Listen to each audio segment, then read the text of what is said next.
Pronto. Então, nós estávamos exatamente nessa parte aqui, na aula passada, onde nós falamos sobre o padrão de hemólise, que é uma forma de você, né, verificar algumas características das bactérias, né? Algumas bactérias que têm a capacidade de destruir a hemácia completamente, daquela hemácia que está inserida no H-sangue. Alguns apresentam uma hemólise incompleta, ou hemólise parcial, e outros apresentam uma hemólise falsa, ou gama-hemólise. Então, além de você determinar, identificar as bactérias encontradas na tua amostra, é também importante você quantificar esses micro-organismos para saber o grau de contaminação. Então, existem métodos de contagem de colônias bacterianas. Esses métodos, eles podem ser utilizados para contar bactérias totais. E qual a diferença desse método? Essas bactérias totais, nessa contagem, a gente não vai conseguir distinguir os tipos de bactérias que estão ali. A gente vai contar todas como se fossem só um tipo. Inclusive contando bactérias mortas. Então, não dá para distinguir uma bactéria viva de uma bactéria morta nessa técnica de bactérias totais, tá bom? Então, algumas técnicas que são utilizadas para contar o total de bactérias numa amostra. Nós temos aí a contagem por microscopia. Você utiliza o microscópio para contar. Contagem por turbidimetria.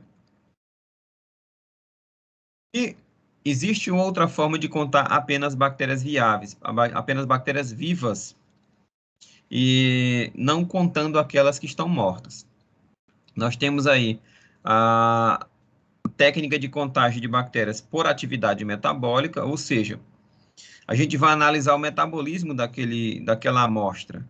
E quem metaboliza são organismos vivos. Então, as bactérias mortas, elas não vão metabolizar. Uma forma de você fazer um cálculo para determinar quantas bactérias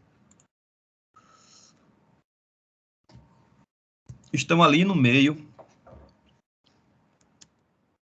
e são viáveis.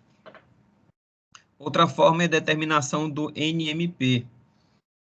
Essa técnica é muito utilizada para análise de água e alguns alimentos que têm um teor baixo de micro-organismos, né, que a gente chama de número mais provável. Vou explicar para você essa técnica depois.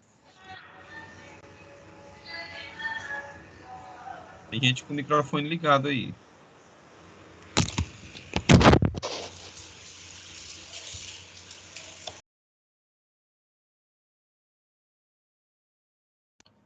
Certo, pessoal?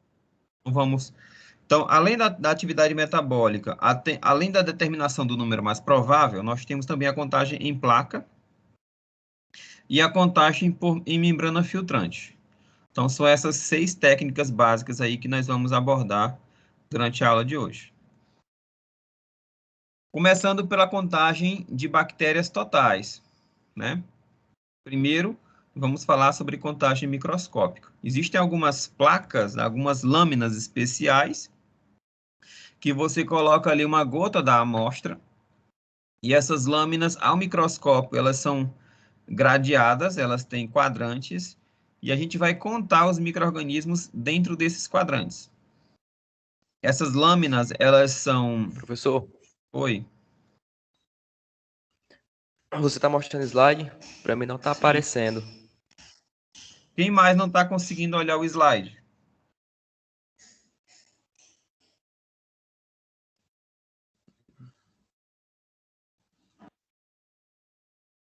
Alguém mais não está conseguindo olhar o slide, porque pode ser uma conexão ruim da internet, aí às vezes o slide trava, tá? Tu não consegue olhar o slide aqui, Felipe? Não estou conseguindo olhar. Espera aí, eu vou sair e vou entrar de novo. Tudo bem. Viu? Ok.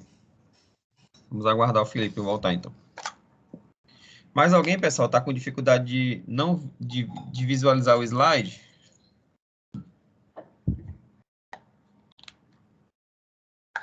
Respondam que estão conseguindo ver ou que não estão Agora- conseguindo.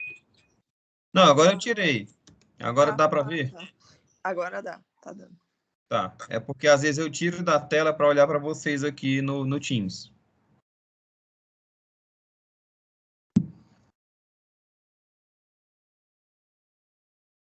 Até o momento está dando para acompanhar a aula. Tá sim, professor. Tá, inclusive, nós vamos desenvolver algumas técnicas que nós vamos falar hoje na nossa aula prática da semana que vem, não é isso? Vocês estão lembrados? Sim, professor. Sim. Só confirma a data pra gente, por favor. Dia 27. Dia 27. E dia São 4 de 2 outubro. dias. Ah, São tá. 2 dias, 27 e 4. Obrigada. Nada. Vamos dar prosseguimento, né? Então, quando você vai contar em laboratório as bactérias, se utiliza ali uma lâmina especial. Essa lâmina, ela é cortada a laser, né? Bem fino, né? Essas linhas são cortes no vidro. E você coloca a sua amostra ali. Para que servem esses cortes? Para facilitar a contagem.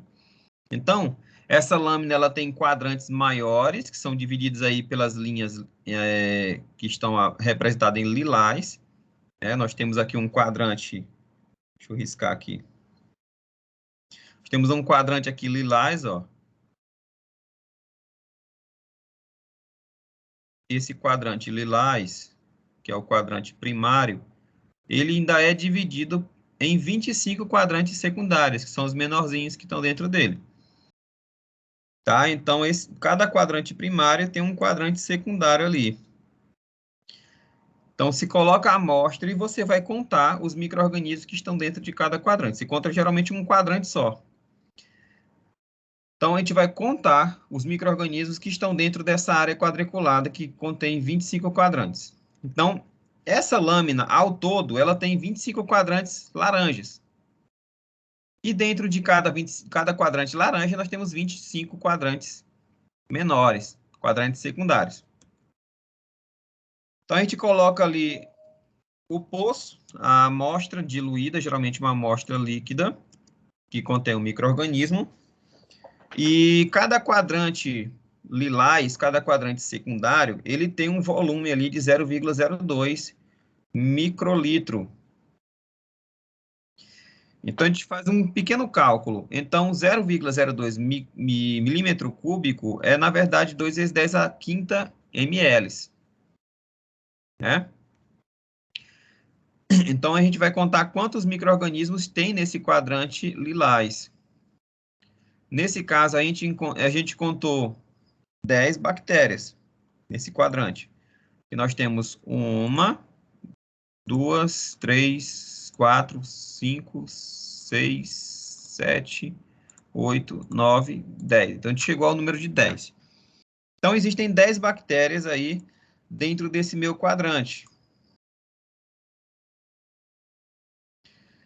E aí, se eu tenho 10 bactérias dentro desse quadrante, supõe-se que, como a amostra está bem dividida, bem distribuída, supõe-se que, em média, eu tenha 10 bactérias por quadrante.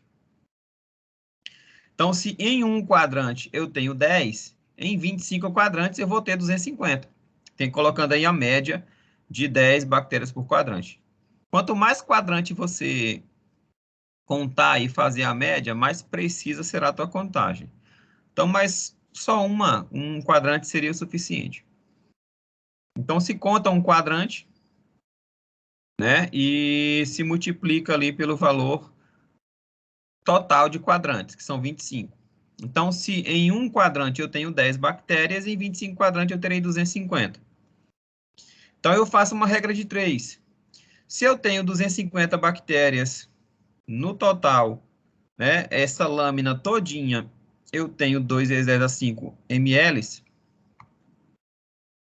Se eu tenho 250 bactérias, em 2 vezes 10 a menos 5 ml, eu vou ter X bactérias em 1 ml. E aí eu encontro o total de bactérias em 1 ml, que vai dar 1,25 vezes 10 a sétima células bacterianas por ml. Então, eu faço aí na verdade, essa técnica é uma amostra, é um cálculo amostral. Eu vou pegar uma amostra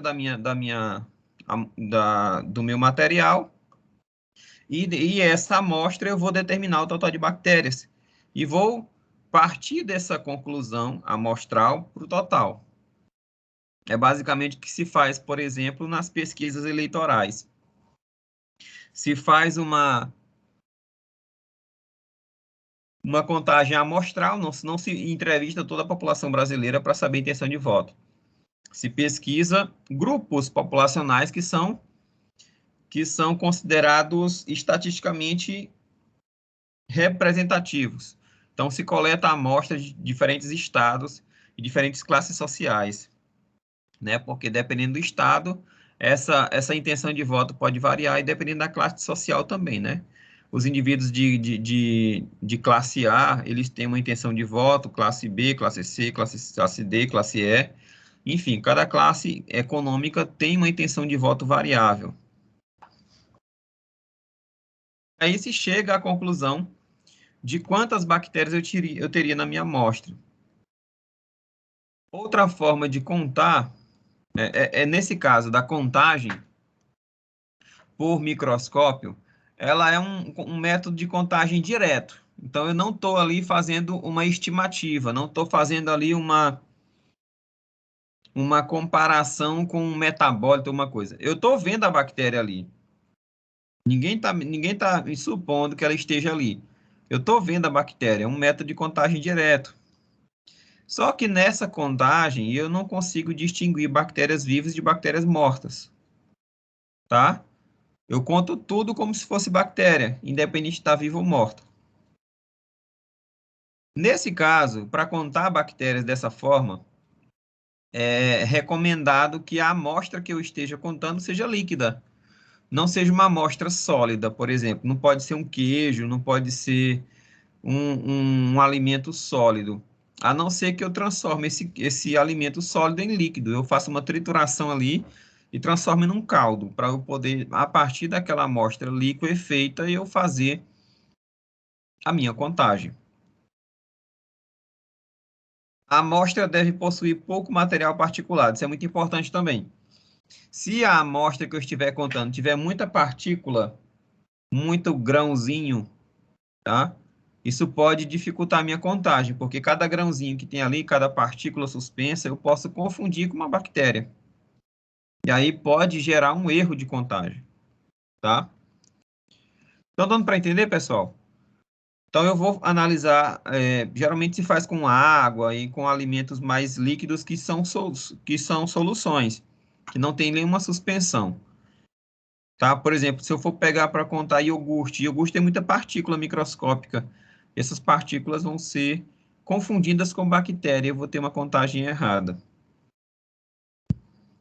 Mas se eu pego, por exemplo, uma água de torneira e quero ver se aquela água de torneira ela é potável, se ela tem micro-organismos que podem causar doenças ou não, eu vou contar esses micro-organismos presentes, se tiver micro-organismo, lógico, e ver ali uma quantidade de micro-organismos que tem naquela amostra para ver se está dentro do recomendado, dentro do mínimo, na verdade, do máximo recomendado para ser considerado potável. E aí eu vou chegar na conclusão de se essa água é própria para o consumo ou imprópria para o consumo. E a amostra tem que ter uma quantidade de bactérias bem elevada, né? Porque quando eu for contar no microscópio, se o número de bactérias for muito baixo, eu posso não ver nenhuma, inclusive, e dizer que não tem, mesmo tendo. Então, quanto maior a quantidade de bactérias na minha amostra, melhor essa contagem. Essa técnica ela é mais fácil para culturas monomicrobianas e de culturas isoladas, células isoladas. Isso quer dizer o quê? Ela é mais indicada para amostras que só tem um tipo de bactéria. Porque nessa técnica, a gente conta as bactérias, mas não dá para distinguir uma espécie de outra. Então, se tiver 2 ou 3 bactérias diferentes ali, não dá para eu separar a bactéria A da B da C. Eu vou contar tudo como se fosse uma só. Então, não dá para distinguir, nesse caso, nessa forma de contagem, porque não se usa corante, não se usa ali nenhum teste bioquímico para identificar esse micro-organismo. Só se faz uma diluição, uma coloração, uma diluição a fresco mesmo, sem nenhum aditivo, e se conta ali os micro-organismos que estão presentes nessa amostra.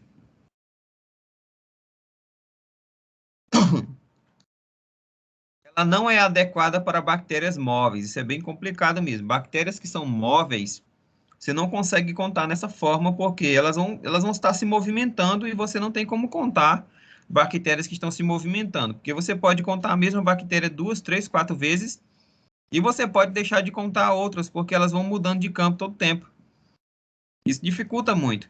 Então, no caso de bactérias móveis, que têm flagelo, têm cílios, que se movimentam, essa técnica não é indicada. Mas é um método bem rápido e tem resultados imediatos. Eu peguei a minha amostra, coloquei na lâmina, fui para o microscópio, contei, em questão de minutos eu já tenho o resultado. É bem rápido.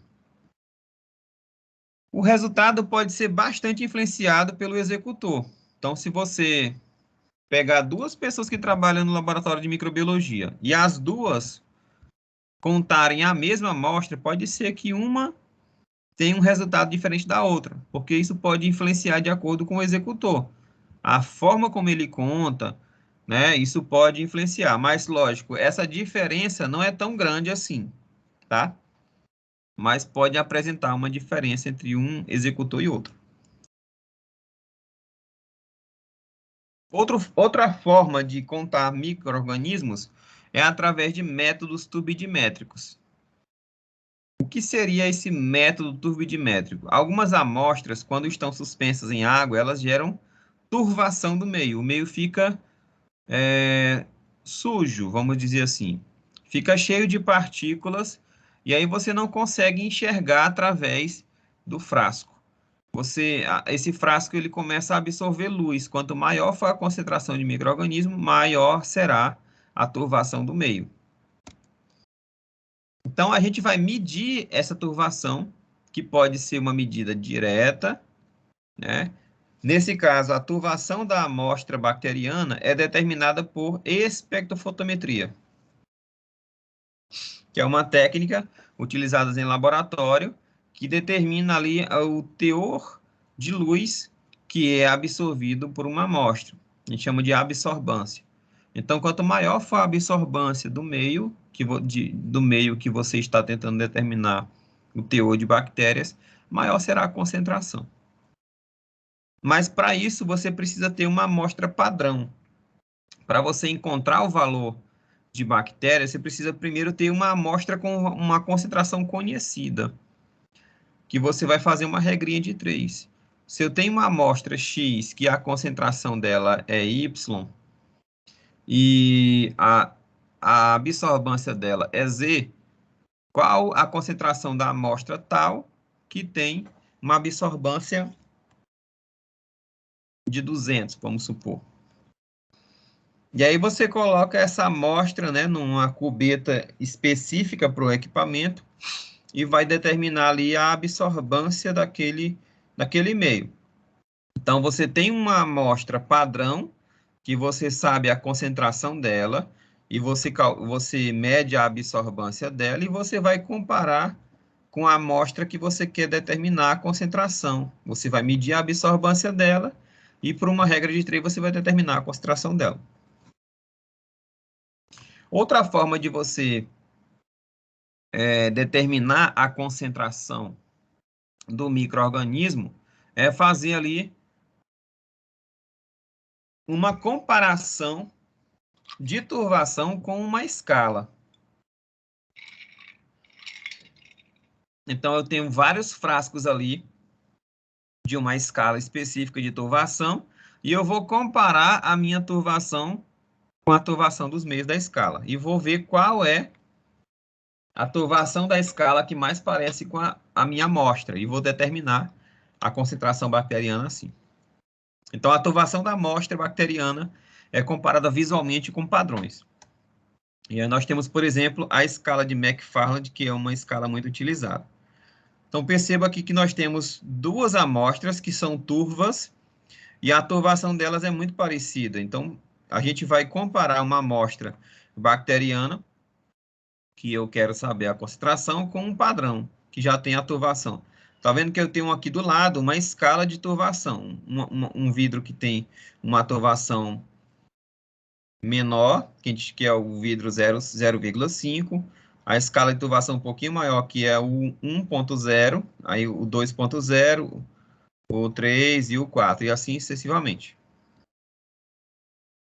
Então, como é que faz essa medida direta de turvação? A gente utiliza métodos físicos para determinar a concentração de bactérias naquele meio.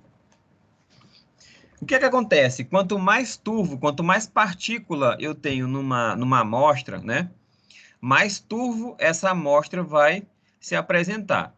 E o que seria essa turvação? É a capacidade do meio absorver luz, né, não deixar a luz passar por ele de forma inalterada. Então, quando o meio ele está transparente, ele está límpido, você consegue, por exemplo, enxergar as linhas, as pautas de uma folha de papel, de caderno. Pode gerar ali uma deformação por conta do formato do frasco, mas você consegue ver as linhas do caderno através do meio que está límpido. O meio que está turvo, você tem dificuldade de enxergar essas linhas através desse frasco. Então, você vai utilizar um equipamento chamado espectrofotômetro. E aí o que acontece? Quando nesse espectrofotômetro, o aparelho vai emitir luz direto na cubeta, né, no tubo que você vai analisar. Inicialmente, você coloca um tubo ali sem nada, para você determinar o zero, né, que a gente chama de zerar o equipamento. Você coloca uma cubeta ali só com o meio que a bactéria está diluída. Nessa etapa, você vai dizer para o equipamento que essa absorção de luz que está acontecendo nesse meio é o zero. Então, toda a absorção de luz que vier a partir disso é o micro-organismo. Então, você coloca, para zerar o equipamento, você coloca uma cubeta com o meio que está diluindo a bactéria. Se for o meio de cultura, você vai colocar o meio de cultura. Se for o soro fisiológico, você vai colocar soro fisiológico. Porque a própria água, ela tem uma absorvância, ela absorve luz. Então, você diz para o equipamento, você calibra o equipamento, mostrando que a partir daquilo ali, tudo que for a absorção de luz vai ser da amostra e não do meio que a amostra está suspensa. Então, aí depois que você calibrou o equipamento, você coloca a tua amostra. O que acontece? Quanto mais partículas estiverem suspensas, mais a absorção de luz ou desvio de luz acontecerá. Então, naquele equipamento que você zerou, naquela amostra que você zerou, praticamente tudo passava, toda a luz passava. E aí o sensor de luminosidade percebia ali a intensidade de luz que chegava. Quando você coloca uma amostra, esse inóculo, quanto mais concentrado estiver, menor a passagem de luz. Então, quando você coloca a tua amostra, o tubo com inóculo, né, essas amostras, essas suspensões dispersa a luz e ela não atinge o sensor. Então, quanto menor a quantidade de bactérias, o que é que vai acontecer? Maior é a transmitância. O que seria a transmitância? A transmitância é uma grandeza física em que o meio permite a passagem de luz. Então, quanto menos bactérias, mais luz consegue passar por esse meio, tá? E nós temos uma outra grandeza física que é a inversa da transmitância, que é a absorbância. Então, quanto menor a quantidade de bactéria, menor é a absorbância. O que seria essa absorbância? É a capacidade de um meio turvo absorver luz, tá? Lembrando que toda vez que eu somo a transmitância com a absorbância, tem que dar 100% ou 1, né? Se eu utilizo a transmitância em percentuais, eu vou dizer o somatório da absorvância com a transmitância de 1/2 sempre vai dar 100%. Então, se eu estou emitindo uma luz ali, 100% de luz, e esse meio está absorvendo 20% de luz, quer dizer que 80% está passando. Esse 20% que é absorvido é a absorvância, e os 80% que passa é a transmitância. Então, quanto maior a quantidade de bactérias, menor é a transmitância, né? Menos luz é transmitida, menos luz passa, e maior quantidade de luz é absorvida pelo meio. Então, através de uma amostra com a concentração já conhecida, você constrói uma curva padrão. Você determina ali duas concentrações específicas, utilizando amostras conhecidas. Então, por exemplo, eu peguei aqui 4 amostras para construir a curva. Uma amostra que a absorvância era 0,2, e eu sabia que essa amostra tinha uma concentração de 1.000 bactérias por ml. Outra amostra que teve uma absorção de 0,4 e ela tinha mais ou menos 2.100 bactérias por ml. Outra amostra que tinha absorvância de 0,6 tinha mais ou menos 3.000 bactérias. Outra que tinha absorvância de 0,8 tinha mais ou menos 4.200. E a outra que eu tinha uma absorvância de 1, que tinha mais ou menos 5.100 bactérias. Então, através desses pontos, eu fiz uma curva e fiz uma fórmula, né, de uma função do primeiro grau. E aí, através dessa reta, dessa fórmula dessa reta, eu tenho uma forma de calcular a concentração da minha amostra. Então, se eu utilizo o espectrofotômetro para analisar a minha amostra e ela tem uma absorvância de 0,6, eu consigo calcular através dessa curva. Então, se a absorvância é 0,6, eu vou comunicar esse ponto com o eixo cartesiano. Então, a absorvância é 0,6, então a concentração é mais ou menos 3.000. Então, eu consigo determinar. Ah, professor, se a amostra for 0,7, então vai dar aqui mais ou menos 3.500, entre 3.000 e 4.000. Se a amostra tiver absorvância 0,9, então vai dar mais ou menos 4.600, por aí. Então, eu faço uma curva padronizada com amostras que eu sei a concentração, para depois eu construir a reta do gráfico, né, que a gente chama de curva padrão, para depois, através dessa reta construída, eu conseguir determinar a concentração dessa bactéria do meio, utilizando ali o valor de absorvância dela. Então, eu tenho a absorvância, que eu vou olhar no equipamento, e através dessa absorvância eu jogo na curva e encontro a concentração. Deu para entender, pessoal? Essa parte aí de contagem de bactérias por espectrofotometria? Deu para entender. Beleza, eu sei que é um pouquinho, foge um pouquinho da vivência de vocês, né? Que é mais a parte de laboratório. Mas os meninos de farmácia, eu sei que aqui tem outros cursos. Eles vão trabalhar muito com esses equipamentos de espectrofotometria. Ah, professor, eu pensava que farmácia não precisava de física e nem de química. E aí que vem a questão. Um farmacêutico que sabe muito de física e muito de química, uma das áreas que pagam muito bem nesse setor é justamente a manutenção de equipamento. Você saber consertar o equipamento, você saber analisar. Aí você precisa saber um pouquinho de informática, de física, de química, de mecânica, e paga muito bem mesmo. Tenho amigos aí que viajam o Nordeste inteiro para poder, com tudo pago, despesa, hotel, transporte, um salário muito bom para poder fazer manutenção de equipamentos. Tem empresas nacionais que ficam, às vezes, procurando alguém que tenha esse know-how, que tenha esse conhecimento, que tenha esse conhecimento técnico-científico para fazer esse tipo de trabalho. E é um mercado não muito concorrido, porque para se atuar nessa área, tem que ser um profissional muito completo. Tu tem que saber, né, para que serve aquele equipamento e também tem que saber como aquele equipamento funciona. E para isso você tem que saber muito de química e de física, né? A maioria dos equipamentos de laboratórios trabalham com parâmetros físico-químicos.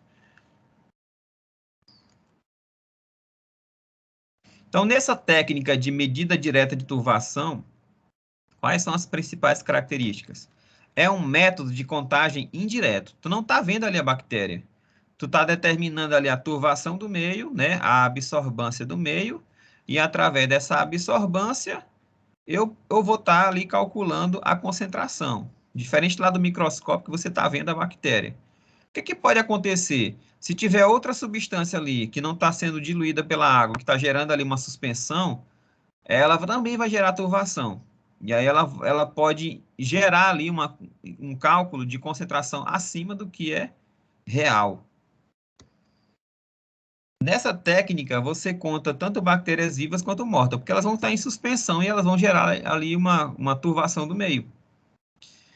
Essa técnica é mais adequada para amostras líquidas também, tá? A amostra não deve possuir particulado. Então, se você tem uma amostra ali que tem partículas em suspensão além da bactéria, essas partículas vão piorar a turvação do meio, e quando você for calcular a absorvância do meio, essa turvação, essa absorção de luz vai ser causada tanto pela bactéria quanto pela partícula. A absorvância vai ser muito maior, porque tem outras coisas ali que estão absorvendo luz, e você vai acabar calculando a concentração de bactéria acima do que realmente é. Essa técnica, ela é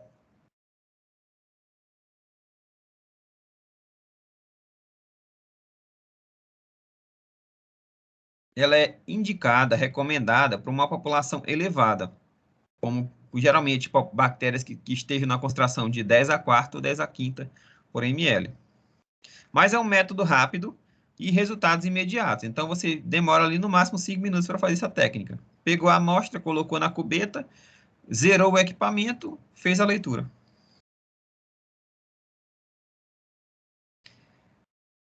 Outra forma de você determinar a concentração de bactérias é você analisar de forma indireta, usando meios turbidimétricos, né? Meios de comparação da turvação. Então, existe aqui uma escala, por exemplo, a escala de McFarland, nós temos aqui vários frasquinhos que estão numerados de acordo com o grau crescente de turvação. Nós temos o frasquinho 0,5, o número 1, o número 2, 3, 4, 5, e você vai comparar a tua amostra com a turvação desse frasco. Então, vamos supor que a minha amostra, a turvação dela está muito parecida com o frasquinho de número 3.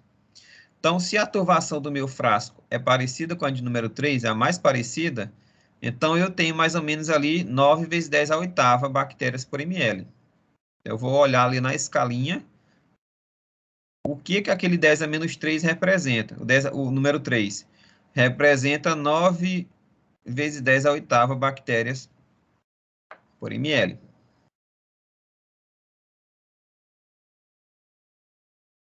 Quais são as principais características dessa técnica? É um método de contagem indireta. Não estou vendo bactéria nenhuma ali, estou só comparando a turvação. Também vai contar células vivas e mortas, e é mais adequado para amostras líquidas e que não tenha particulado, né? Ela não deve possuir particulado porque esse particulado, juntamente com a bactéria, vai ter uma turvação bem maior. E a quantidade de bactérias deve ser bem elevada para eu utilizar essa técnica. Mas é uma técnica rápida e também tem resultados imediatos. Que basicamente eu vou pegar a minha amostra, comparar a minha amostra com o meio turvado da escala. Só que um detalhe bem importante. Essa técnica ela vai ter um resultado que pode variar de executor para executor. Então, você pega lá, vamos supor, Você pega lá o Antônio, que trabalha no laboratório, e pede para ele calcular a concentração de bactérias de uma amostra utilizando a técnica de McFarland, né, a turvação comparativa. Ele vai lá e diz, olha, essa turvação aqui está parecida com o número 4. E aí você chama a Maria e pede para ela fazer a mesma coisa e ela já discorda do primeiro executor.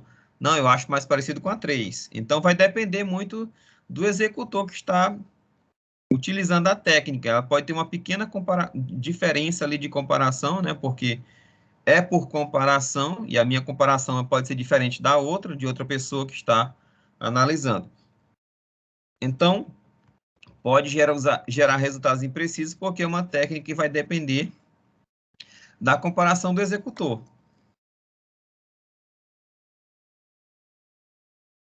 Outra forma de contar bactérias, nesse caso ainda vamos contar agora bactérias só viáveis, né? Bactérias vivas, é a técnica de atividade metabólica. Toda bactéria viva, ela se alimenta, ela transforma nutrientes em metabólitos. Quanto mais bactérias vivas no meio, mais atividade metabólica vai apresentar naquele meio. Uma das formas de aferir a atividade metabólica é dosear a luz emitida por um meio, utilizando ali um complexo que a gente chama de luciferina e luciferase. O aluno sempre pergunta, professor, quem desenvolveu essa técnica aí tinha algum pacto com o demônio que bota logo luciferina e luciferase? Não. O que acontece? Lúcifer significa luz, né? Quando você olha lá na Bíblia, lá em Ezequiel, se eu não me engano, que conta a história do diabo, como ele caiu, como ele entrou em tentação, o nome dele era Lúcifer, que significa anjo de luz. Ele era o anjo mais próximo de Deus. Então, como essa técnica ela utiliza proteínas que foram descobertas na cauda do vagalume, são essas proteínas que fazem o vagalume brilhar a cauda, consumindo energia em forma de ATP, se utilizou essas proteínas para avaliar a quantidade de ATP do meio. A gente sabe que todo micro-organismo, toda célula viva, produz ATP como molécula energética. Então, quanto mais bactéria tem no meio, mais ATP está sendo produzido. E esse ATP vai ser utilizado pelo complexo luciferina-luciferase para produzir luz.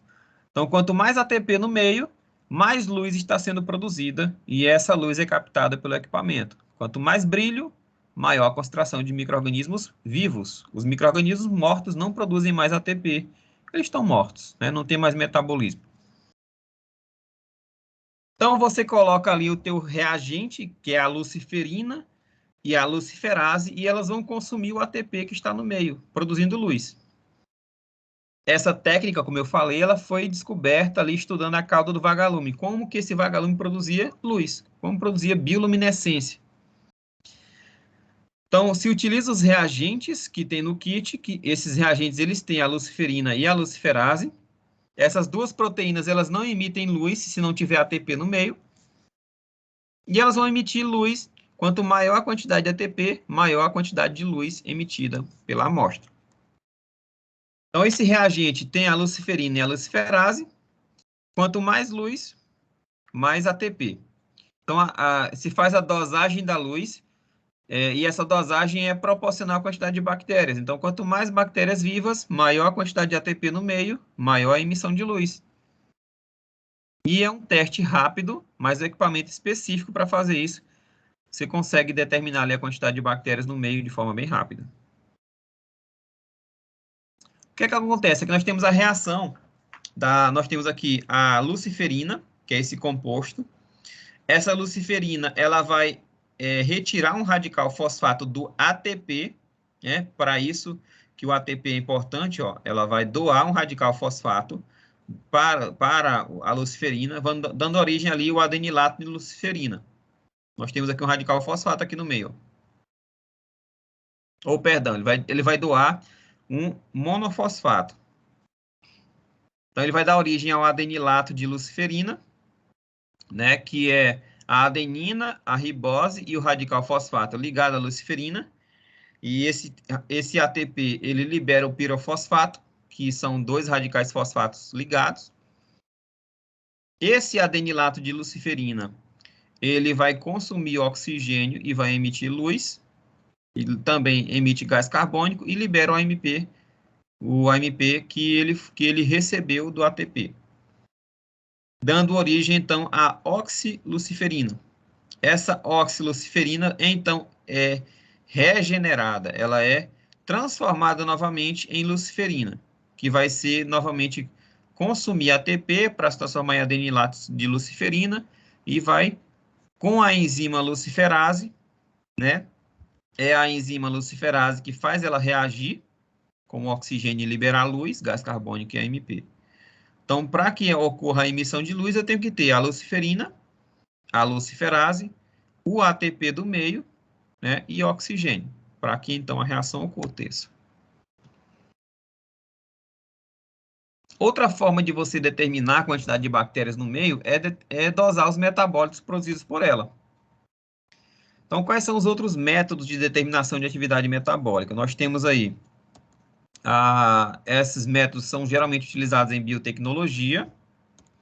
Uma forma é você analisar o crescimento bacteriano decorrente do acréscimo de vitaminas, gerando ali uma biomassa.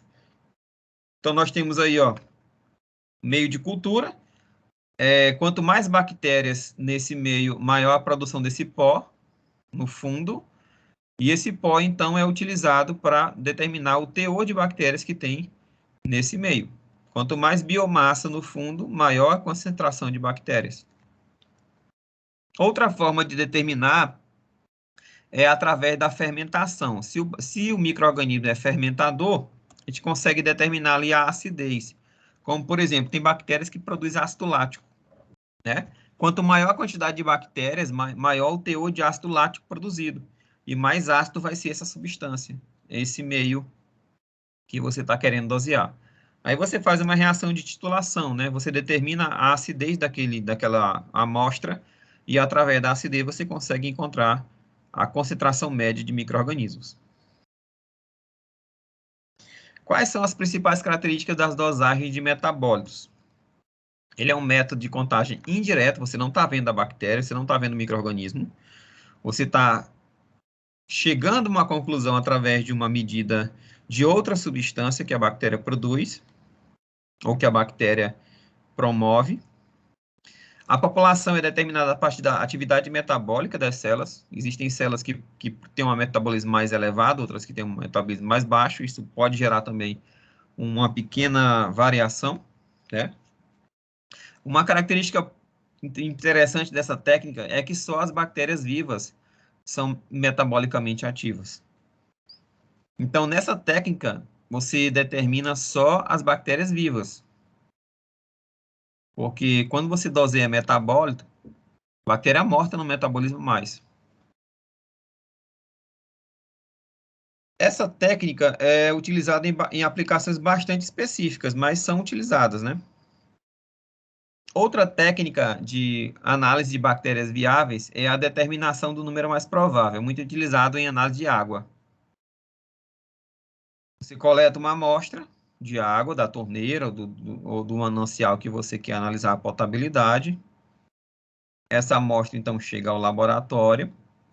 Você tira uma alíquota dessa amostra e você vai pegar 10 ml dessa amostra e colocar em um frasco. E vai diluir em série. Você pega 1 ml da amostra e faz uma diluição seriada também. E pega 0,1 ml da amostra e faz outra diluição seriada. Então, nós temos 3 diluições seriadas partindo de volumes diferentes da amostra. Você vai incubar essas diluições e aquelas amostras que mudarem de cor, de amarelo para violeta, eu tenho um resultado positivo, ou seja, cresceu o micro-organismo ali. E aquelas que não crescerem, o meio continua da mesma cor inicial. Então, nós temos um exemplo aqui. Aquela diluição que eu usei 10 ml da amostra, os 5 meios, as 5 diluições, elas cresceram o micro-organismo. Então, aqui eu tenho o número 5 mostrando que os 5 tubos tiveram crescimento. Aquela diluição que eu peguei apenas 1 ml da amostra, só 3 tubos cresceram. Por isso que eu tenho o número 3 aqui na frente. E a diluição que eu tenho 0,1, só apenas um tubo cresceu. Então, eu tenho aqui na tabela 531. E eu vou lá na tabela do número mais provável e vejo qual deles é o 531. Então, aqui, eu tenho aqui, ó, 531. Eu tenho o valor mínimo para a quantidade de bactérias da minha amostra é de 40 bactérias por 100 ml. O número máximo que eu posso ter nessa amostra é 300 bactérias por 100 ml. E o número médio é 110. Então, através desse cálculo, desse resultado aqui, 531, eu estimo que a minha amostra tenha, em média, 110 bactérias por 100 ml.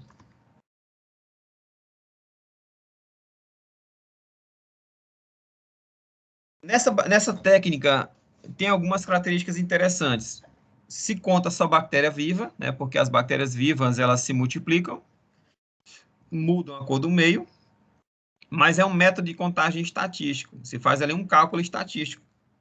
É o número mais provável. Você tem um valor mínimo, que tem um intervalo de confiança de 95%, um valor máximo e o valor médio. É um método que é trabalhoso, é um método caro, mas é um método muito útil para análise de amostras de bactérias estressadas. O que são bactérias estressadas? São bactérias encontradas em ambientes hostis. Amostras de alimentos refrigerados, né? A bactéria que está lá no alimento que está sendo refrigerado, ela não está no ambiente adequado para ela crescer. Ela está extremamente estressada, porque o ambiente que ela está submetida não é adequado para o crescimento dela. Alimentos congelados, alimentos com acidez elevada, alimentos com alta osmolaridade, ou seja, com alto teor de açúcar, com alto teor de sal, e alimentos com conservantes, e outras formas de alimentos que tenham ali substâncias que possam impedir ou dificultar o crescimento de micro-organismos. Então, ele é mais utilizado, esse número mais provável, é o mais utilizado para esses tipos de análise, geralmente alimentos de ambientes não adequados para o crescimento do micro-organismo.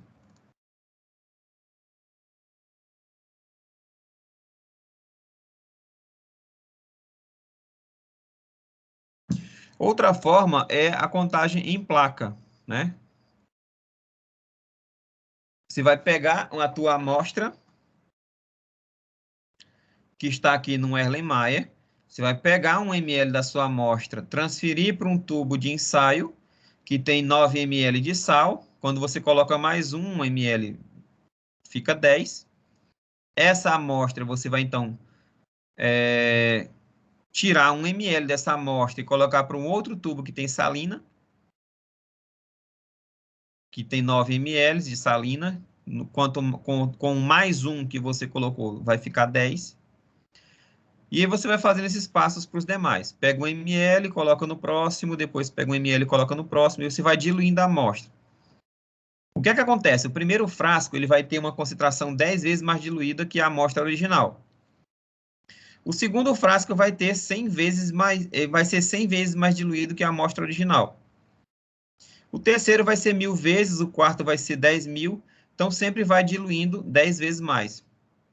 O que é que eu vou fazer? Eu vou semear essas placas, essas amostras em placa. E aí eu vou analisar uma placa que tem uma concentração de bactérias que não seja muito alta, mas também não seja muito baixa. Então, provavelmente eu escolheria essa de número 4 aqui, ó. E eu iria pegar essa placa e contar essas colônias, esses pontinhos aqui, para eu saber qual a concentração da minha amostra original. Então, vamos supor que eu encontre aqui 35 colônias. Estou fazendo um chute, tá? Se eu tenho 35 colônias e essa amostra está 10.000 vezes mais diluída, então quer dizer que a minha amostra original tem 350 mil colônias por ml. Deu para entender? Então, se eu pego uma amostra que está 10.000 vezes mais diluída que minha amostra original, e eu determino a concentração dela, para eu saber o valor da minha amostra original, vou multiplicar por 10.000. Então, se minha amostra tem 35, vezes 10.000 vai dar 350.000. Deu para entender mais ou menos? Sim. Então, eu determino a concentração da minha amostra, da minha placa, que é 10.000 vezes mais diluída. Para eu encontrar o valor original, eu multiplico por 10.000, que é o meu valor de diluição, né? Meu coeficiente de diluição. E é assim que se faz determinação de bactérias por contagem. É uma das técnicas mais utilizadas essa daqui, que é a contagem em placa. Então, você vai pegar 1 ml da amostra, diluir em 9 ml de salina. Então, você vai pegar 1 ml da amostra com 9 de salina, você vai dar um volume final 10 vezes mais diluído. Você pegou 1 ml, diluiu e o volume final deu 10, então aquela amostra vai ser 10 vezes mais diluída. E aí você vai fazer esse passo repetindo inúmeras vezes. Geralmente se faz em 10 séries.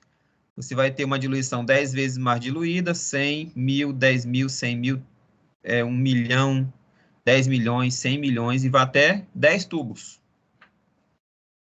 E aí você vai semear 10 placas, uma para cada tubo, vai determinar qual que cresceu, que não foi de mais, mas também não foi de menos. Se eu utilizar eu vou utilizar essa placa aqui de 10 a quinta.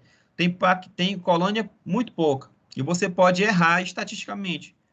Você pode dizer que tem pouca demais, sendo que tem um pouquinho a mais. Então, você tem que pegar uma amostra que você esteja seguro para contar, mas que não esteja muito baixa.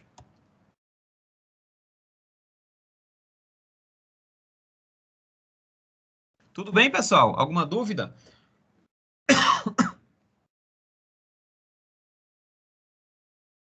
Podemos ir para o nosso intervalo? Sim. Então, vamos para o intervalo aí de 15 minutos, depois a gente volta, tá bom? Qualquer coisa, eu estou por aqui. Ok. Ok.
Vamos lá, pessoal, tudo bem?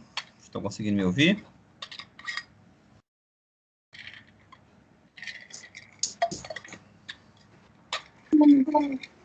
Então, vamos dar continuidade. Tudo bem? Então, nós estávamos falando sobre técnicas de contagem, de determinação da concentração do micro-organismo no meio, né?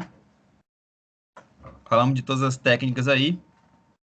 E agora nós vamos falar sobre as formas de semear micro-organismos em placa, né? Existem algumas técnicas de semeadura para você determinar, então, a concentração do micro-organismo.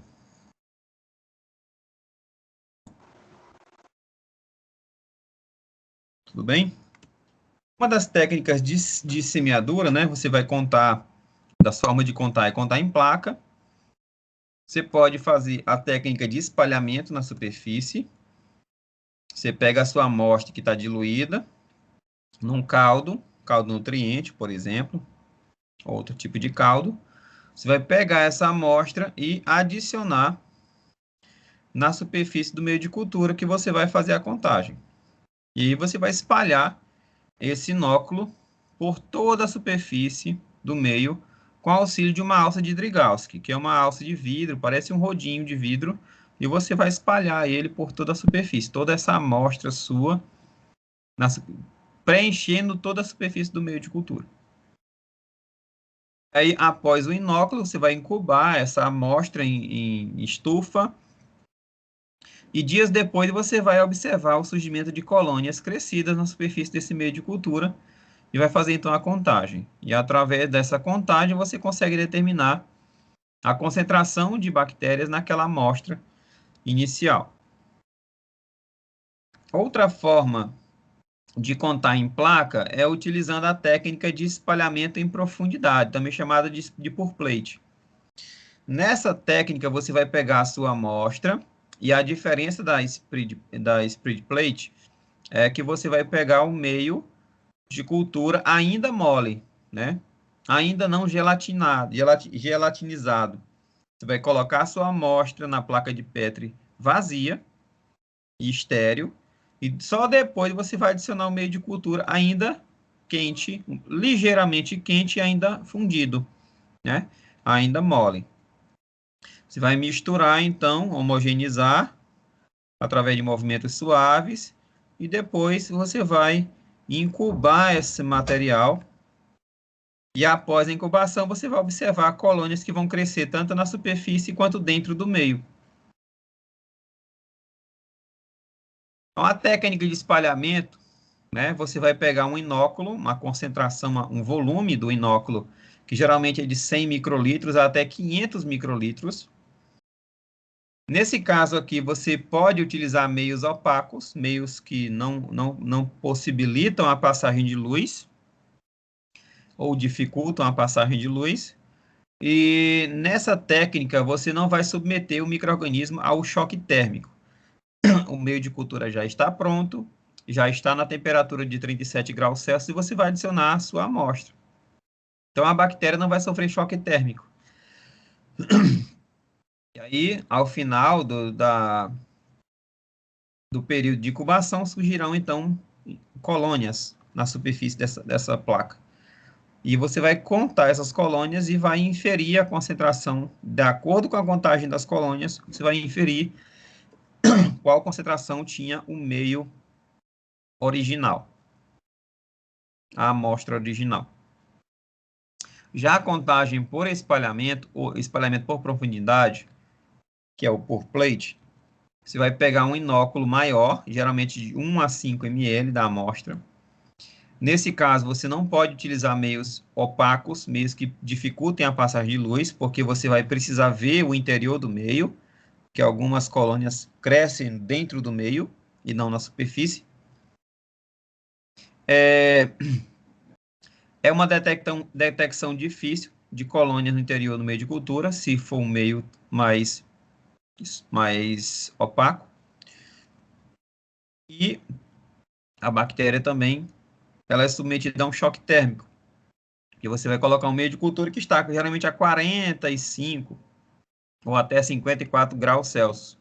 Então, ele já está um pouquinho mais quente do que o normal, e algumas bactérias ali mais sensíveis, elas podem morrer e podem gerar uma diminuição da concentração de colônias finais e pode gerar uma subestimação da concentração de colônias na amostra original. Então, de acordo com a inoculação, você pode apresentar ali culturas de bactérias, né, colônias, tanto na superfície, que são essas maiores, quanto no interior do meio, que são essas menores. Então, existe esse choque térmico, porque você vai adicionar um meio ali ainda quente, entre 45 e 50, até 54 graus Celsius, e isso pode gerar ali uma mortandade de algumas bactérias. Outra forma é você contar em placa. Você vai contar colônias, e essa colônia, a concentração da amostra original vai ser o inverso da diluição da amostra. Então, se a amostra foi diluída 100 vezes, o valor daquela placa que foi semeada de uma amostra diluída 100 vezes, você vai multiplicar por 100.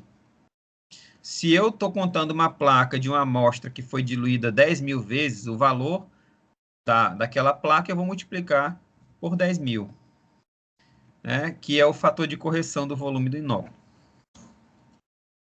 E aí você vai analisar essa placa com uma lupa. Existem alguns computadores que servem ali para contar, mas não precisa ser só com o computador. Você pode contar ali a olho nu, utilizando apenas uma canetinha, um pincel, para demarcar quais colônias você contou e outras você ainda não contou. Então, essa contagem em placa, ela determina a contagem de unidades formadoras de colônia na amostra. Então, não é a quantidade de bactérias, e sim a quantidade de unidades formadoras de colônia. Essas unidades, elas podem ser de bactérias isoladas ou de bactérias que estão aglomeradas. Uma forma de contar em placa é o método da placa de contato, chamado de Rodak. É uma placa que ela já é cheia de quadrantes. Você vai fazer um imprint, você vai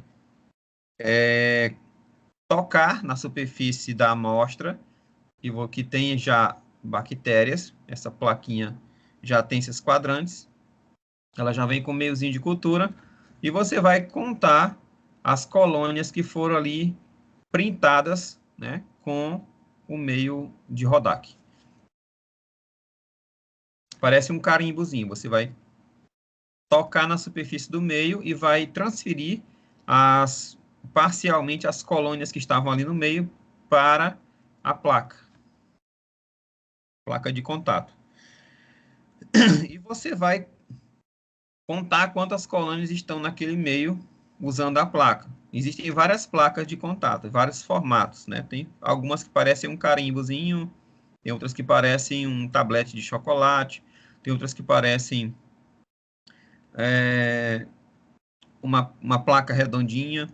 Então, dependendo de cada meio que você vai utilizar, existem placas específicas para o meio ou para a superfície que você quer analisar. Outra forma de contar bactérias é utilizando a membrana filtrante. A membrana filtrante, ela serve para contar bactérias de um meio pobre em bactérias. Geralmente um líquido que tem muito pouco micro-organismo. E você vai filtrar esse líquido por uma membrana, e aí toda bactéria que estava naquele meio vai ficar retido na membrana e você vai contar essas bactérias. Depois você quer contar bactérias lá de uma amostra, e você tem 5 litros da amostra, mas só que tem muito poucas bactérias ali. Como é que você faz? Você pega esses 5 litros, você filtra esses 5 litros, você força a passagem desse líquido numa membrana filtrante. Essa membrana não permite passagem de micro-organismos, porque ela é uma membrana que tem uma malha muito pequena, geralmente em micrômetros, 2 micrômetros, a bactéria é um pouquinho maior, e ela fica retida na malha. Depois, quando você filtrar toda a amostra, você vai contar os micro-organismos que estão ali retidos naquela malha. Então, você utiliza ali uma membrana filtrante, você tem uma amostra a ser filtrada, tem uma membrana ali com filtro que vai reter as células. Esse recipiente aqui que vai coletar essa amostra é o quitassato. Ele é submetido a um vácuo, né? Ele tem um biquinho lateral aqui que é sugado por uma bomba de vácuo, retira aqui o ar interno, gerando um vácuo. E aí esse vácuo suga a amostra que está na parte superior, forçando uma filtração mais rápida. Então, permite análise de grande volume, e após o final você vai tirar essa membrana filtrante e vai colocar em contato com o meio de cultura. E aí nós temos aqui uma foto da membrana filtrante. Ela tem poros muito pequenos que não permitem a passagem dos micro-organismos. E aí, após alguns dias, essas colônias que foram captadas, foram retidas, essas bactérias que foram retidas pela malha, né, pelo filtro, vai gerar um crescimento ali no meio de cultura. Então, após isolamento e contagem, nós vamos para a identificação agora. Já falamos da coloração. Uma das formas de identificar colônias, como os estafilococos gram-positivos,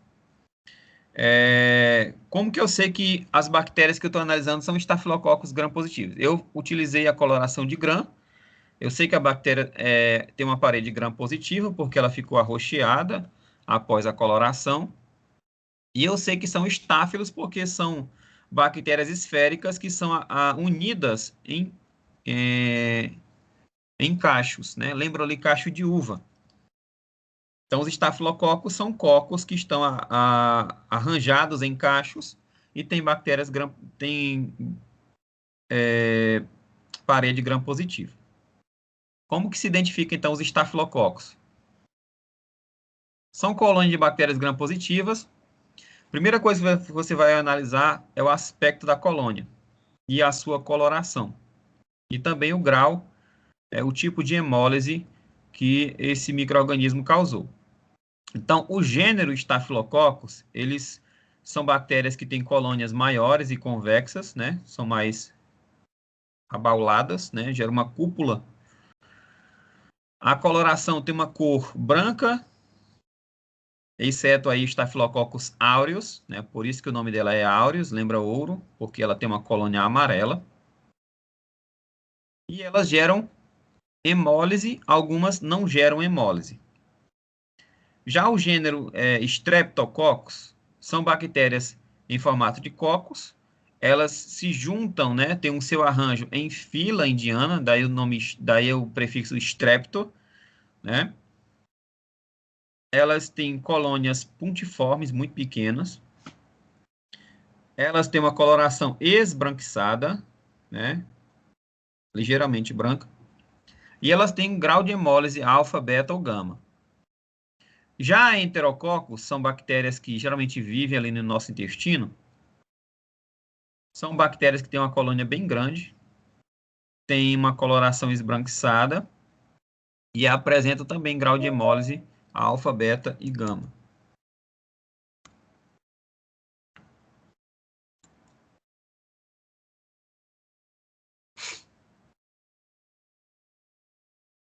Aí nós terminamos essa quarta aula, tá? Tranquilo? De boa? Deu para acompanhar, pessoal? Vamos só iniciar a próxima aula. Ok. Até aí, deu para acompanhar? Sim.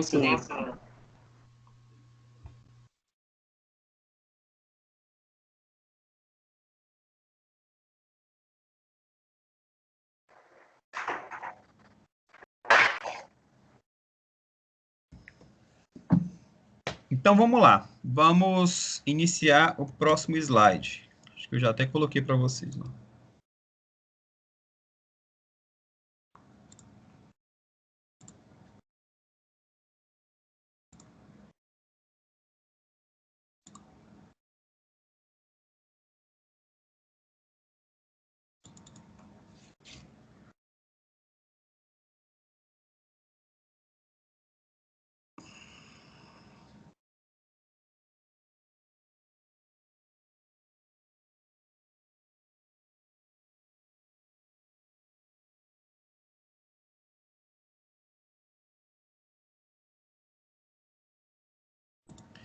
Então, pessoal,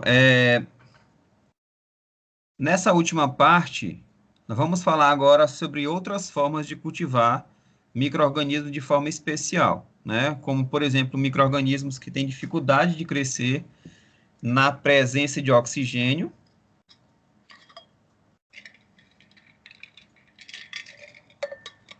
E micro-organismos que têm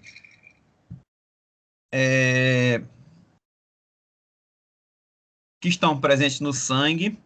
Vamos falar sobre essas técnicas específicas, tá? Que fogem um pouquinho mais da rotina básica da microbiologia.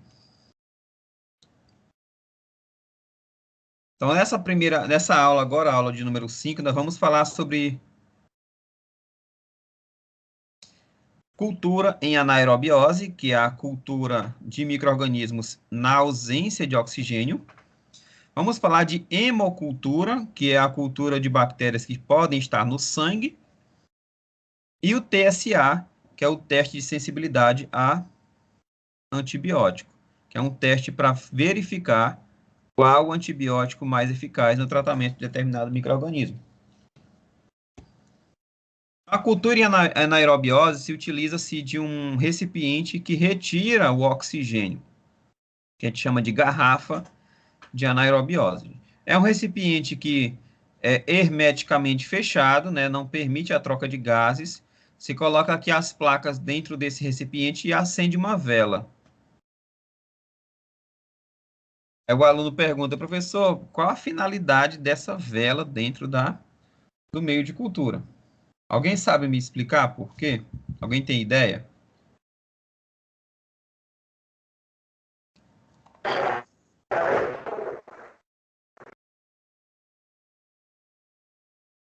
Alguém tem noção já do que acontece quando se coloca uma vela dentro de um recipiente fechado?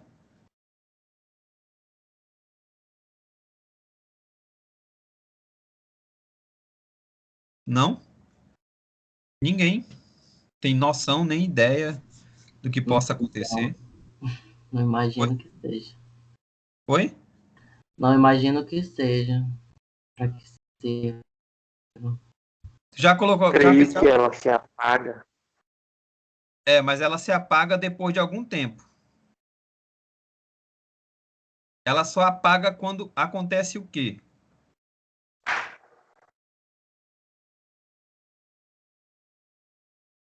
Vamos lá. O fogo, para queimar, ele precisa de 3 componentes, né? Ele precisa do combustível, precisa do calor e precisa do comburente, que é o oxigênio. Então, quando você coloca uma chama num recipiente fechado, ela vai consumir o quê? Combustível, que é a parafina da vela, e o comburente, que é o oxigênio. Como está num recipiente fechado, vai ter uma hora que esse comburente vai acabar, o oxigênio. Ela vai consumir o oxigênio de dentro. E aí, quando o oxigênio acaba, o que acontece com a vela? Com a chama da vela? Apaga. Ela se apaga. Então, eu coloco aquela vela ali dentro da jarra de anaerobiose para que, depois que eu fechar essa jarra, o fogo consuma o oxigênio do interior da jarra e crie um ambiente sem oxigênio. Então, é para isso que serve a vela dentro da jarra, para eu criar um ambiente de anaerobiose. Eu fecho ali a jarra, ela tem uma boca hermeticamente fechada, não permite trocas. Coloco a vela lá dentro, acendo, e depois que eu fechar, ela vai consumir o oxigênio todinho e deixar o ambiente sem oxigênio, e as bactérias que não toleram oxigênio vão conseguir crescer. Então, existe a jarra, né, que você coloca a vela, mas existem algumas jarras de anaerobiose que tem um catalisador que consome oxigênio. Temos aqui a tampa de vedação, um componente da jarra. Temos o gerador de gás. Temos o catalisador de paládio, que vai consumir o oxigênio liberando gás carbônico e H2. E temos o indicador de anaerobiose. É um papelzinho, né, é uma substância que muda de cor quando não tem mais oxigênio. Então, eu fechei essa jarra, né? Essa jarra aí é mais sofisticada. nós temos lá no laboratório, nós temos essa jarra aqui da velinha. Essa jarra aqui mais sofisticada, quando o indicador muda de cor, quer dizer que não tem mais oxigênio dentro da jarra, e aí esses micro-organismos vão crescer. Por quê? Eu preciso ter certeza de que esses micro-organismos foram submetidos à ausência de oxigênio. Se eu não tiver certeza, eu vou ficar na dúvida. Será que o micro-organismo cresceu porque minha jarra não está funcionando? Ou não cresceu porque não tem micro-organismo mesmo? Né? Então, a gente não pode ficar com essa dúvida. Se o organismo, se eu preciso ter uma jarra que é funcional, e para isso eu preciso ter um indicador de anaerobiose, que é mais seguro. E depois que eu tenho esse indicador de anaerobiose, quando ele muda de cor, eu sei que lá dentro não tem mais oxigênio. Aqui tem as minhas placas em cultura, de micro-organismos que possam ser anaerobióticos. Também nós temos a hemocultura, né, que você coleta o sangue do paciente e verifica se tem algum micro-organismo ali que possa estar presente no sangue. Temos o tubo coletor para bactérias aeróbias e de coletas em adultos. Essa jarrinha você coleta de 8 a 10 ml de sangue, coloca no equipamento para saber se esse sangue tem micro-organismos, se esse sangue vai crescer micro-organismos após a incubação. Tem essa garrafinha chamada de microFlytic, que determina ali a presença de micobactérias e fungos. Temos 2 gêneros. Esse gênero micobactérias tem 2 representantes muito importantes na clínica, né? Temos 2 micobactérias muito importantes. O Mycobacterium tuberculosis, que é a bactéria causadora da tuberculose. E nós temos também o bacilo de Hansen, ou Mycobacterium leprae, causador da hanseníase, né? Ou lepra, antigamente chamado de lepra. Então, essas duas bactérias do gênero Mycobacterium, elas têm uma importância clínica muito grande, porque ela acomete ali muitas pessoas, né? Nós temos, inclusive, programas do Ministério da Saúde para o tratamento dessas pessoas, que os acadêmicos de farmácia, de enfermagem, de biomedicina, nos seus campos de estágio, vão entrar em contato com esses testes para o diagnóstico e acompanhamento desses pacientes com tuberculose e também com hanseníase. Temos também uma jarrinha, né, uma garrafinha para coleta de sangue em indivíduos pediátricos, né, crianças, recém-nascidos. Coleta ali de 1 a 3 ml de sangue e serve para crescer micro-organismos aeróbios, micro-organismos que crescem na presença de oxigênio. E também existem os anaeróbios adultos. Coleta ali de 8 a 10 ml de sangue para verificar se tem micro-organismos anaeróbicos, aliás, na corrente sanguínea. Então, no caso da hemocultura, você pode analisar de forma convencional ou você pode utilizar um equipamento automatizado para analisar essa hemocultura. Na forma convencional, o que é que você vai fazer? Você tem um frasco aí de hemocultura, lógico, o frasco não tem esse formato. Você vai incubar esse frasco recém-coletado a 35 graus Celsius, em que pode variar essa temperatura para 1 grau a mais ou 1 grau a menos, ou seja, tu pode incubar esse frasco entre 34 e 36. Após 24 horas, você vai semear um pouco dessa amostra em água-sangue e fazer a coloração de Gram. Se o resultado preliminar da hemocultura for negativa, você vai, então, coletar um pouquinho dessa amostra e colocar numa estufa de CO2 a 35 graus Celsius novamente. e faz uma segunda análise, uma segunda amostra, uma segunda verificação, né? Depois de 48 horas. Então, se depois de 48 horas não cresceu, você vai semear em água sangue novamente e fazer uma nova coloração de grã. Agora, se os resultados derem positivo, você vai fazer o quê? Se mesmo assim, em algumas condições, o resultado é negativo, você vai continuar de novo na estufa 35 graus Celsius, a CO2, por mais 7 dias. Tá? Então, repetindo, eu coleto a amostra do paciente, o sangue, incubo por 24 horas. Depois eu pego um pouco dessa amostra e faço semeadura com água sangue e faço coloração de grã. Se der negativo, eu deixo mais 48 horas na estufa. Depois de 48 horas, coleto uma nova alíquota e faço coloração de grã e faço semeadura em água sangue. Se mesmo assim continuar negativo, eu deixo por mais 7 dias. E só depois de 10 dias, né, 24 mais 48 mais 7 dias, total de 10 dias, só depois de 10 dias, se der negativo, eu vou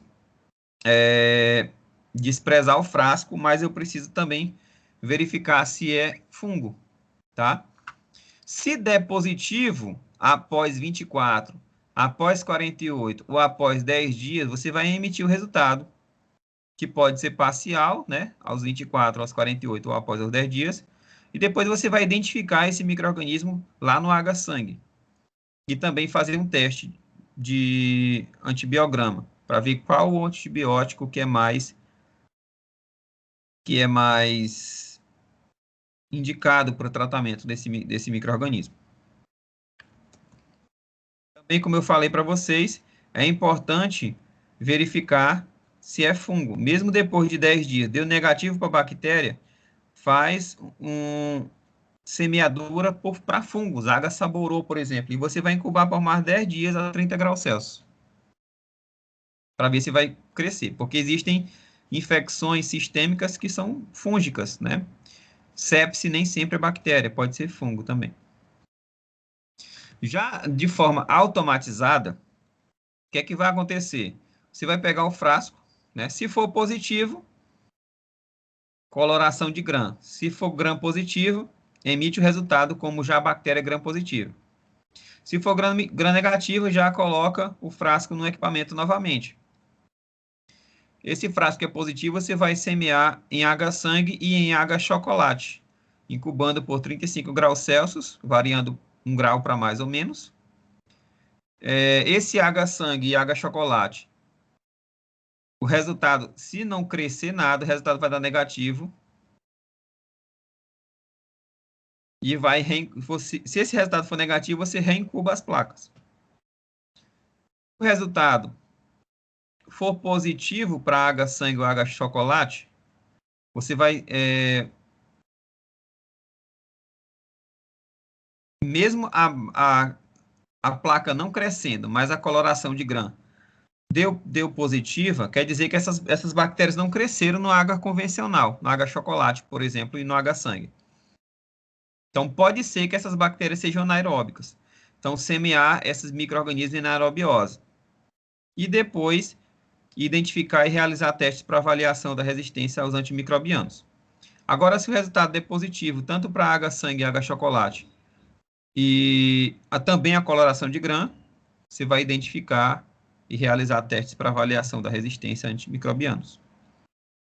E como que é feita esse teste de sensibilidade a antimicrobianos, ou TSA?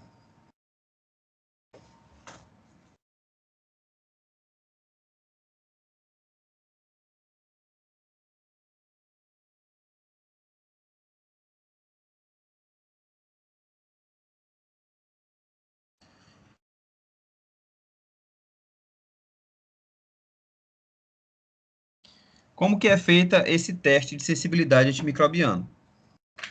O TSA, ele deve ser realizado para avaliar as seguintes bactérias. Então, toda vez que eu fizer identificação de micro-organismos e como resultado eu tiver um desses indivíduos, eu tenho que fazer o teste de sensibilidade a antibiótico. Professor, mas para que serve esse teste?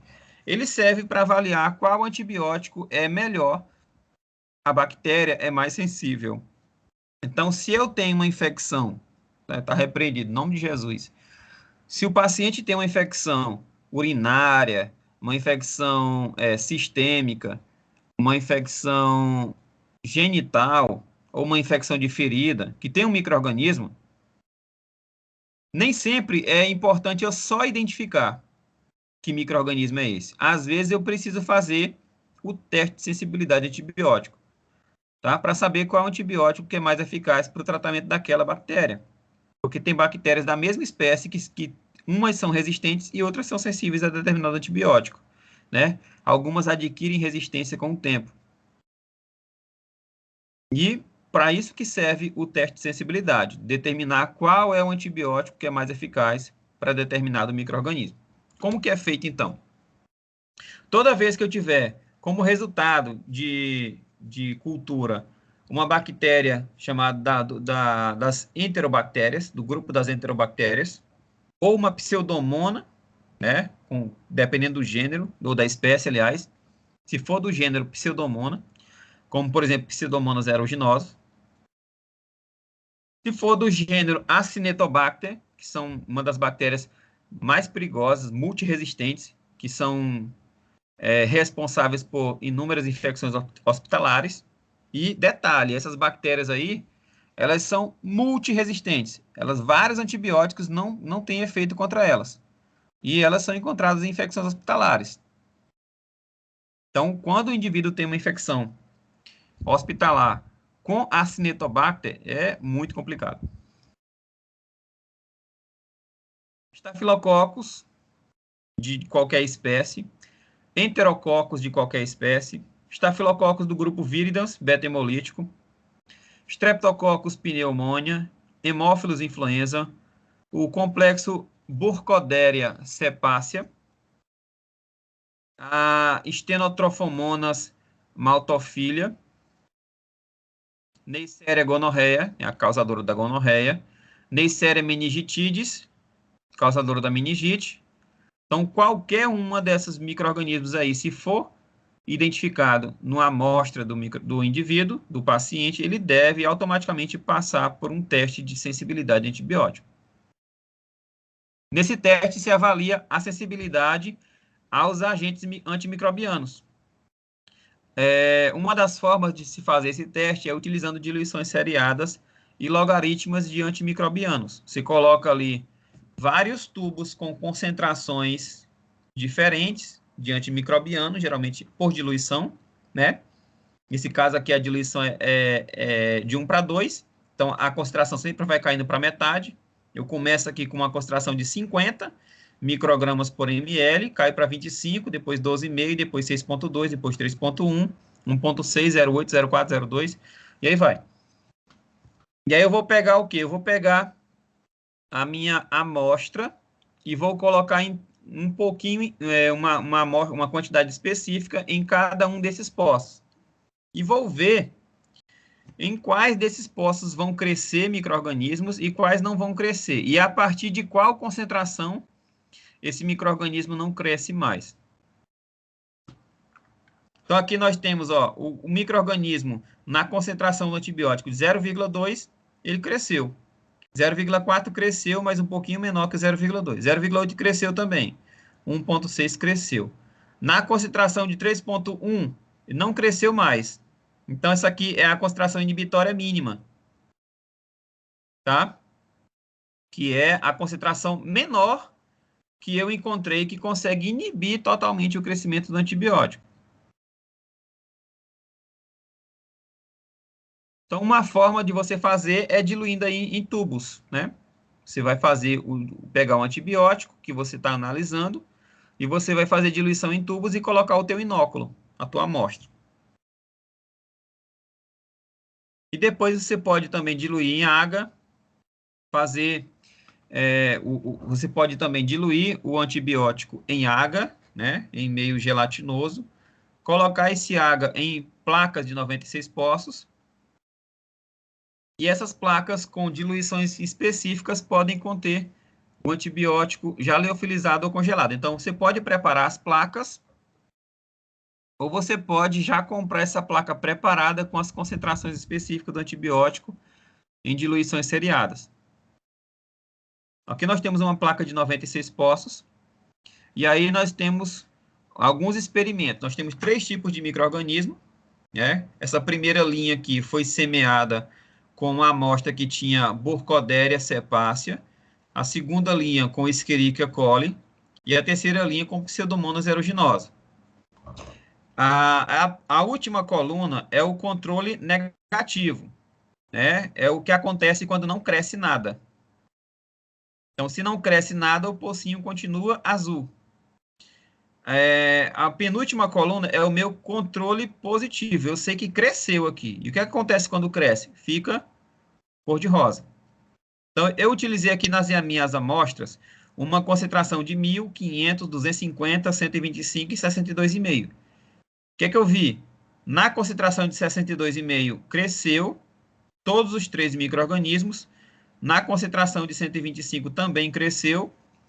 E na concentração de 250 também cresceu. Na concentração de 500 microgramas por ml, o sulfato de cobre foi capaz de inibir o crescimento do micro-organismo. Então, 500 microlitros é minha concentração inibitória mínima.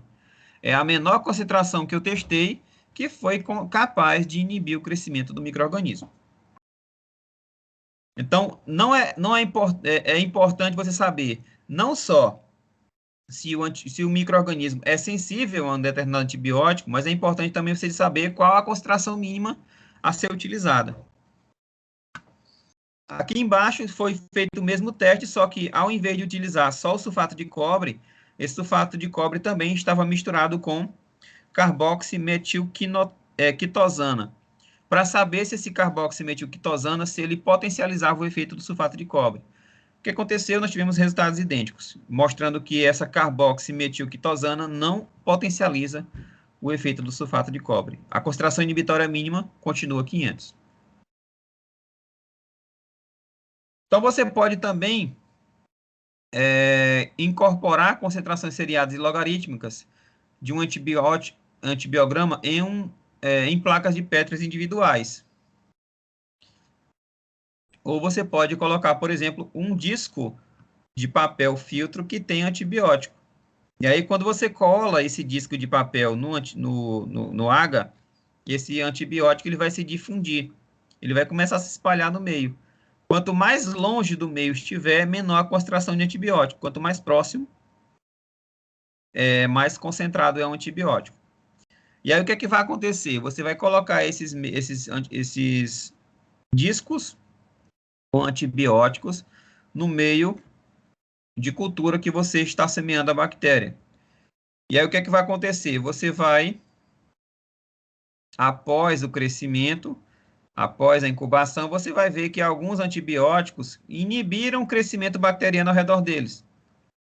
E outros não. O que é que acontece? Se a bactéria consegue crescer até próximo do disco, quer dizer que essa bactéria é resistente. Ela tolera a presença do antibiótico. Ela tem algum mecanismo ali que impede que esse antibiótico haja sobre ela.